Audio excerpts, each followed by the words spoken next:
All right, we're live. Hello, everyone. Thank you for joining the live webinar today. I'm along with Rich Gibson from HID Global. Pleasure having this time together and talk about a little bit of unifying physical and digital identity with a combined combination of Hyper and HID. So I'm Martin Gallo, Director of Product Management here at Hyper. I have been in the cybersecurity industry for a while and in identity security for the last couple of years.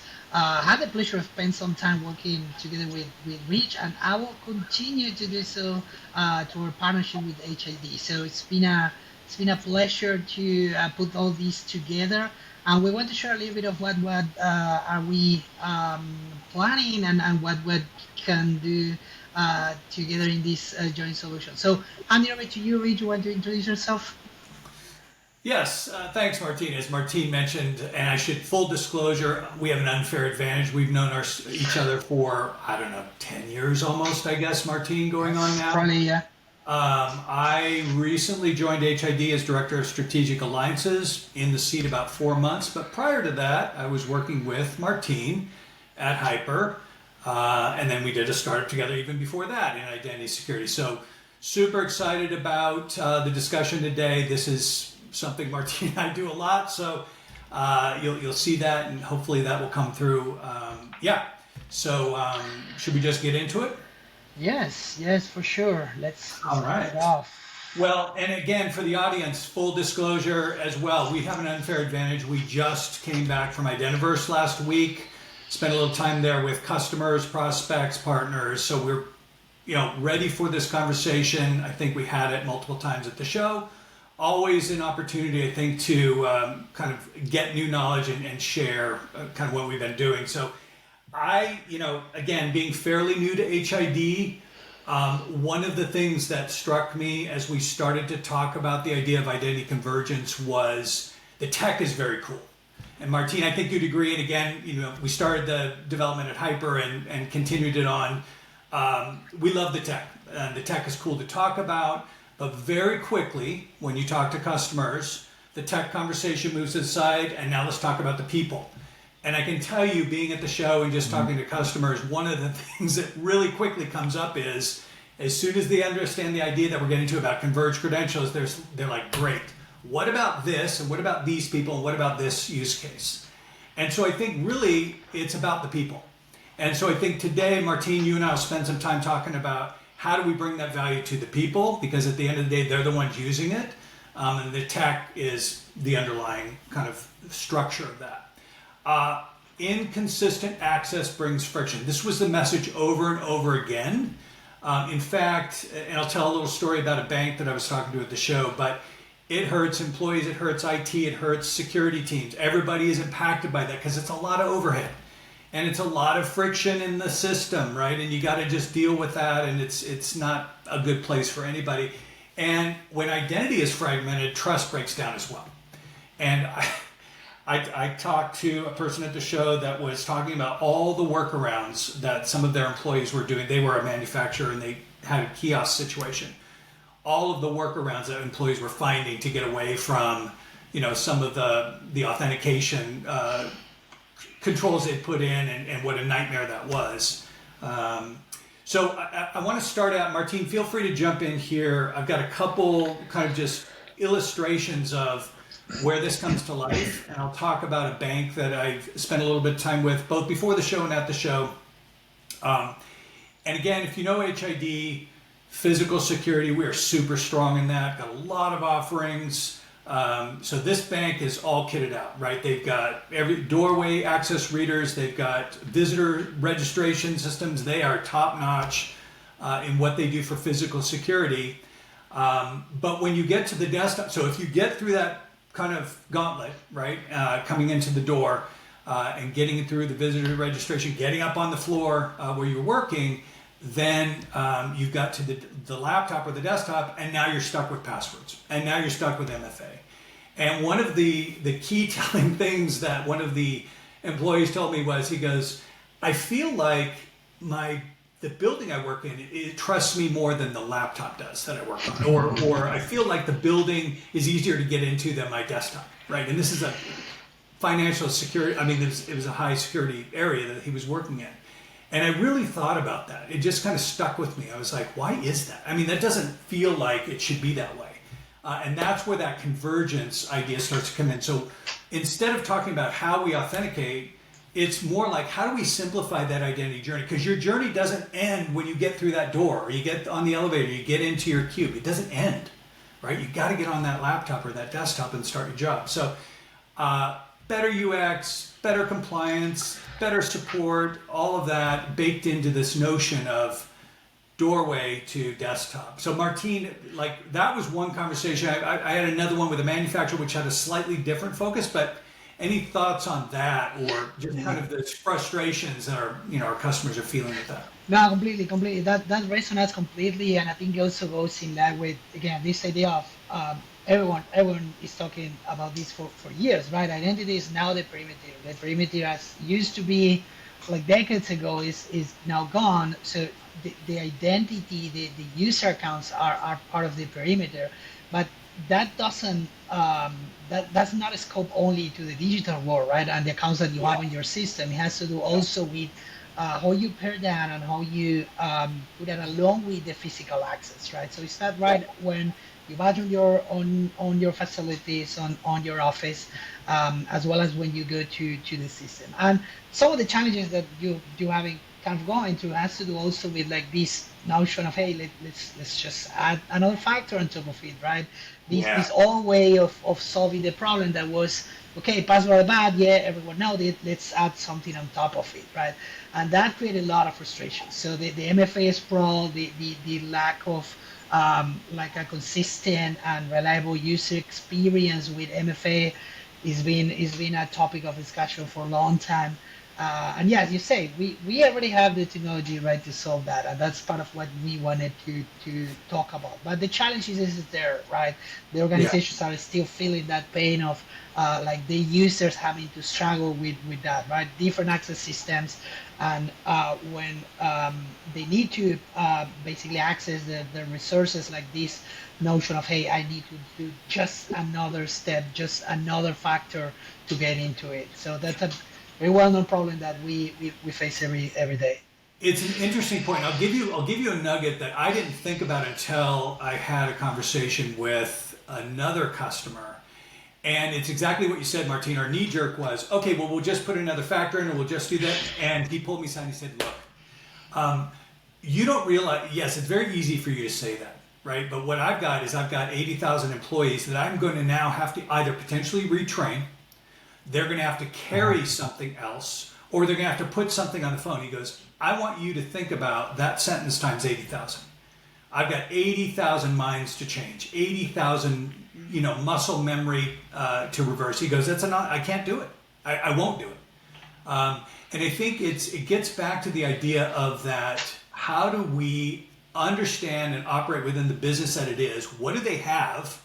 And what can we layer on, or what can we incrementally put into that doesn't disrupt? And that's why, again, this idea of what are you already carrying? What do you already have? Right? What investment have you made in physical security? Let's leverage that and use that. So you don't have to retrain people. You don't have to, they're not carrying anything extra. That idea it alleviates some of the insurmountable obstacles that some of our customers face if you ask them to go and rework how these, especially, and I'll get into the manufacturing one too, because I think this is interesting. They were a little bit on the different end of the spectrum. So they had a lot of employees that worked in kiosks. And instead of, they were worried about user experience, obviously, right? But their number one thing to me, they said, was productivity. They said passwords are actually slowing down our productivity. And we've got this unique environment. We've got kiosks for the workers. These are not knowledge workers. These are factory floor frontline workers. There is a churn element of this. There is a overhead that goes with that. How can you help? And again, that idea of that converged credential, following the identity of the user instead of the machine, and especially for these guys, because they don't own the machines. They swap out on, end up on a different kiosk depending on what their work assignment is, really resonated with them. And their big concern really was that retraining. They couldn't ask them to bring in phones or have anything on their phone. They couldn't ask them to carry anything else. They couldn't. So there was a lot of impact when we said, what if you could use what you already have, and it would work Yeah. across these. So Yeah, on top of that, just one comment, but I think something that is an additional challenge is that even when you might want to prioritize like user experience, convenience, productivity, those organizations are highly regulated as well, right? So in yes. some cases, you need to be careful also what choices you provide because you need to make sure that you are meeting all the different requirements, all your internal policy requirements as well as the actual like regulations and all that. So yeah, it's tough, it's complex, and we definitely understand the challenges around it. Yeah, and the other thing I want to bring up here is there was, and remember when I said as soon as we have that initial conversation, the tech is cool, but what about, what about, what about? One of the whatabouts was, what about this device that has no USB port, right? We were talking about some of these environments, and it gets very convoluted, very complex, as you mentioned, highly regulated. Sitting down and mapping those, the only common denominator we ended up with a lot of times was that entry badge, that physical access card. So it really, the regulatory overlay, the environmental overlay, right, for a lot of these guys, they don't have a lot of flexibility. They can't just kind of blue sky and say, well, what if we did this and what if we, all of that's kind of baked in with the restrictions they have. So what can we do within that restricted environment? It's a great point. So it's a luxury they don't have, and we can help them solve.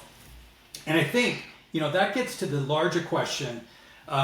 So if we get the what about, and we solve all that, then they say, okay, I've got 80,000 employees, or I've got 200,000 employees, or how do you do this at scale? How do you orchestrate this at scale? Which has always been the challenge if you think about physical devices, getting them into the hands of 80,000 employees. And so, Martine, I know, you've done a lot, I was at HYPR, you've done a lot of work here on orchestration management. Maybe a couple thoughts on, how we help them there and what challenges specifically customers are facing at scale. Yes, definitely. That leaves us with the kind of the next visual that is about also what we can deliver together, right? Hyper and HID. So um, you said, right, converge credentials, that's one challenge. I think we have means to solve it. Now, what happened after, right? Yeah. And this has to do with the management. This has to do with the visibility that the organizations need to have into those devices, but also about the user experience, the productivity, and all that. So I think that the big picture is like how to orchestrate all that in a way that it's going to meet all the different needs. And the approach we have been taking, like from Hyper, is basically this idea of like the end-to-end identity, right? Is one credential, is one mechanism, either like the hypermobile app or like using your mobile device, or in Mm-hmm. this case, one credential that get you to the door, but also to your digital systems, but all that to the lens of like enabling, empowering the user to do it, right? This is Yeah. scenario that you mentioned, right? A very large distributed user and employee base.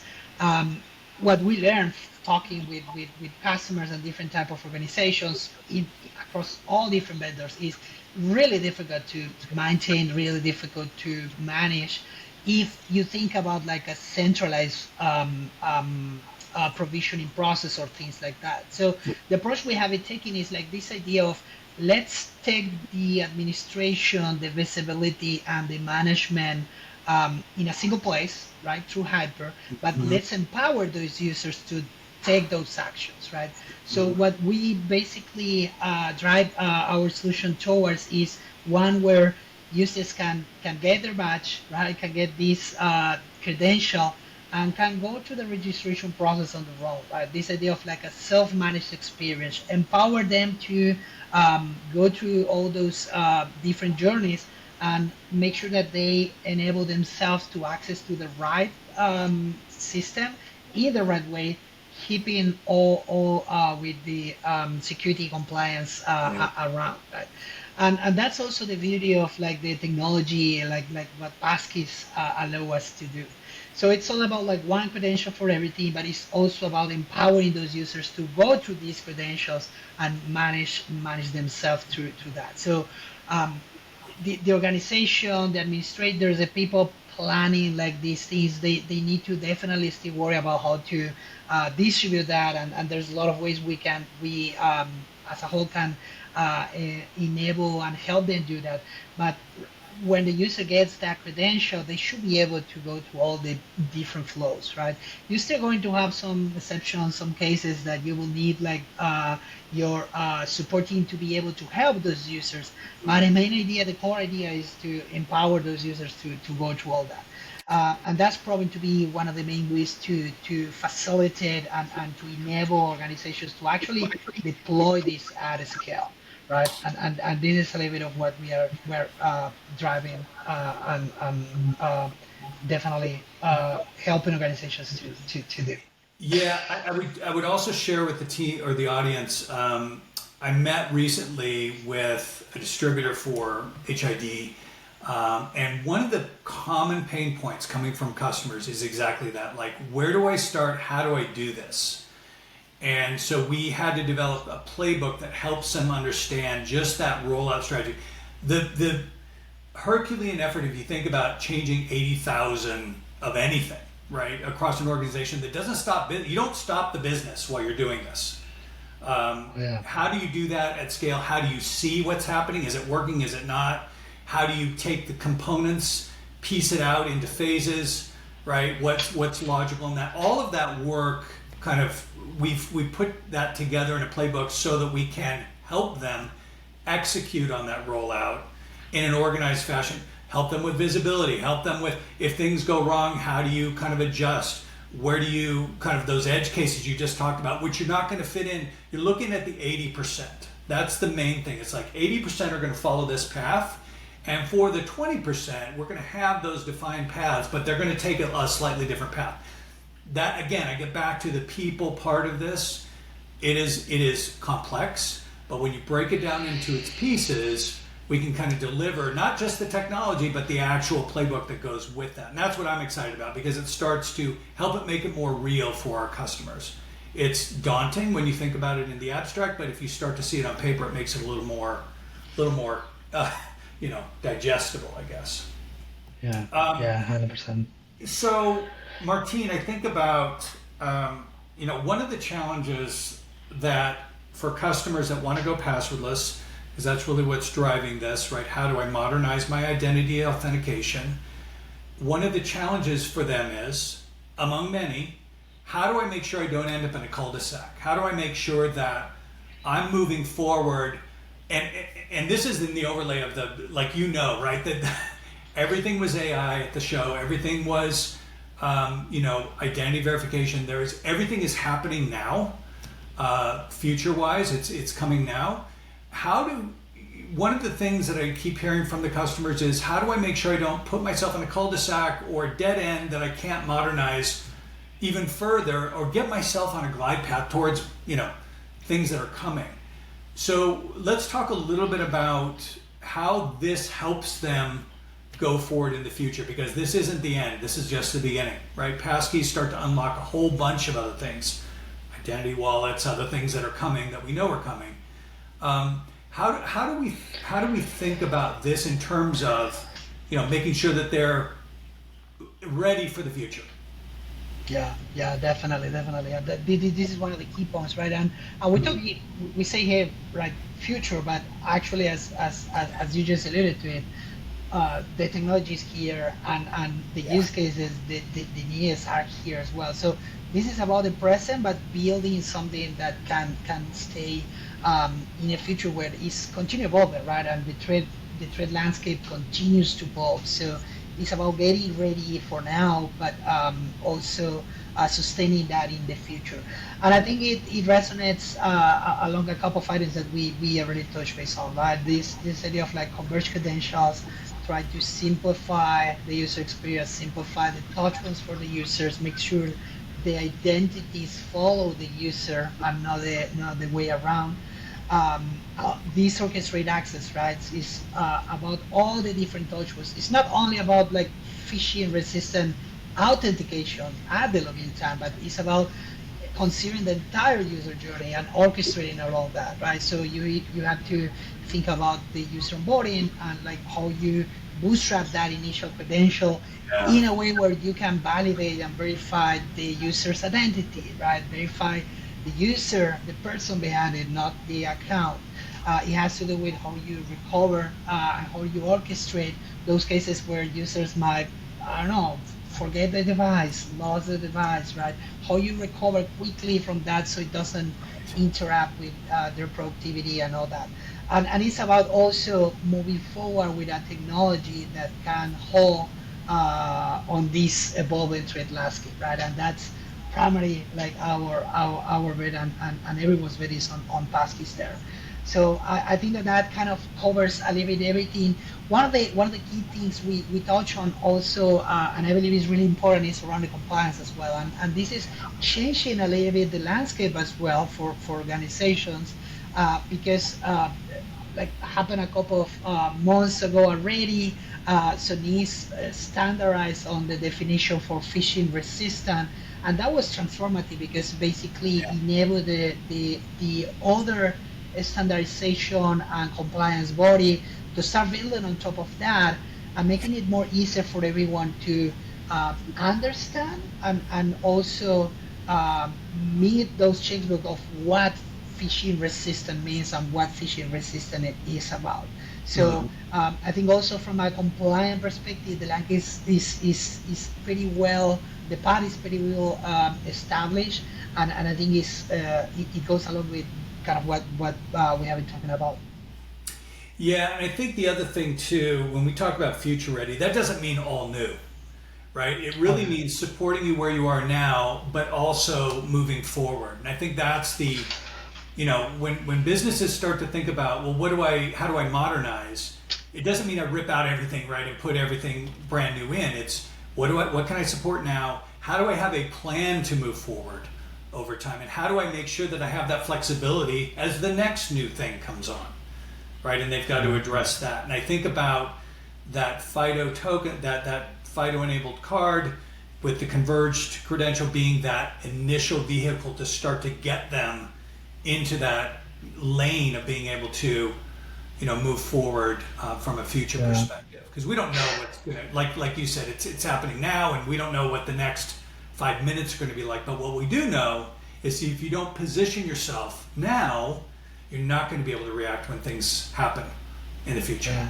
Yeah. 100%, 100%, and also kind of that. I think one point was critical that you just mentioned, right? Like this migration path that needs to be like gradual, needs to be phased out. There's no way one solution or a big bang is going to work on any other organization environment. So we talk with companies that went through like mergers and acquisition processes. They have multiple IDPs. They have like disparate systems all over the place with different authentication solutions. So this is also about like establishing that path forward, but also providing a migration path, right? That keeps them on the line without disrupting. So either integrated with like multiple IDPs or like different systems that having like that same like cohesive user experience Yes. across of that, we believe that's also the pattern, the way to do it. Yeah, we would love to live in that ideal world, right? Clean, single IDP, cloud IDP, and we can talk. That's not where our customers live. I think the Yeah. technical term is hot mess, right? What they've got to deal with. And we've got to be able to, like you said, give them that user experience, that overlay across the top. And I think the converged credential is a great help to that. So Yeah. I'm conscious of time. Any parting or closing thoughts, Martine, on your side? No, this is really exciting. We have been talking about some of these for years. I mean, the industry. I think that being able to participate and be part of like delivering on this actual this mission and on this concept, I think is really exciting for me, for us. I think our partnership is a great way to demonstrate and to show that. And yeah, again, there's multiple paths, multiple ways. We're more than happy to navigate to all those different combinations with our joint customers and the market as a whole. Yeah, and I would say from my side, having been in the industry A minute, a hot minute. This is one of those, probably the only time when I start to talk about the concept and people instantly understand it. I don't have to get into jargon. I don't have to get into deep explanations. Door, desktop, single credential. I get it, right? And we got right into the next series of questions and comments and discovery without having to spend a lot of time. So that alignment is great because again, we've been talking about it for years. It's here. Now, how do we implement? So super conversation. Happy to talk, as always, happy to talk with you, Martine. So we can leave it there for everybody. For sure. And if I think we have 4 minutes still left. If anyone has any question, please ask us in the chat. Otherwise, reach out to myself, any of the other like HID Global and HYPR experts. We are all around. Happy to provide feedback, to help understand like the concepts and the things we have been sharing today, and dig deep into like those particularities, use cases that you all might have, as well as understand the underlying technology behind it. Right? That's also part of it. Great. All right. Thanks. All right. Thanks, everybody. Thanks, everyone, for sharing. Thank you for your time. It's been a pleasure again. Talk to you, Rich, and thanks, everyone, for joining.